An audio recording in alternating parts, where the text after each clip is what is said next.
মুসা আলাইহিস সালামের জামানায় দুর্ভিক্ষ দেখা দিল। লোকেরা বলল, হুজুর দোয়া করুন যাতে বৃষ্টি চলে আসে। 70,000 বনি ইসরাঈলীদেরকে নিয়ে মুসা আলাইহিস সালাম দোয়ার জন্য হাত তুললেন। দোয়া করছেন, দোয়া করছেন, দোয়া করছেন, মওলা বৃষ্টি দাও, মওলা বৃষ্টি দাও, আমি তোমার কালিম, মওলা বৃষ্টি দাও, বৃষ্টি দাও। বৃষ্টি হচ্ছে না। কালিম নবী দোয়া করছে, বৃষ্টি হচ্ছে না। মুসা আলাইহিস সালাম বললেন, আমি তোমার কালিম, তুমি বৃষ্টি দেবে না? আল্লাহ বলেন, মুসা তোমার ওই 70,000 মানুষের ভিড়ে আমার এক নাফরমান, গুনাহগার, বদকার, সিয়াকার, ইসিয়াশিয়ার, জালিল ও খার, গুনাহগার ব্যক্তি রয়েছে। সে যদি থাকে তবে আমি বৃষ্টি দেব না।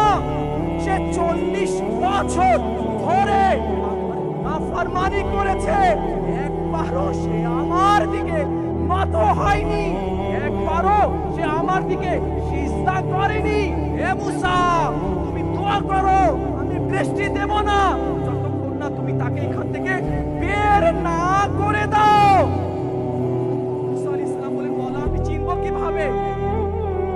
মুসা আলাইহিস সালামকে আল্লাহ বললেন, তুমি ঘোষণা করো যে 40 বছর ধরে আল্লাহর নাফরমানি করেছে, একবারও ডাকিনি তাকে, তাকে সিজদা করেনি, সে যাতে এখান থেকে বের হয়ে যায়। মুসা আলাইহিস সালাম বললেন, 70,000 লোক, আমার আওয়াজ কিভাবে পৌঁছবে? আল্লাহ বললেন, তুমি বলো, আমি তোমার আওয়াজ সেই সব লোকের কানের দিকে পৌঁছিয়ে দিব। মুসা নবী বললেন আলাইহিস সালাম, তিনি বললেন যে 40 বছর ধরে আল্লাহ নাফরমানি করেছে, গুনাহ করেছে, সিজদা করেনি আল্লাহকে, সে যাতে এই দুয়ার মাহফিল থেকে বের হয়ে যায়।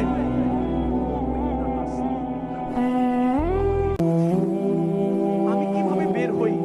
লোকরা তো বলবে, আচ্ছা এই গুনাহগার, এ পাপী, একে তো ভালো মনে করতাম, হায় আমার কি হবে?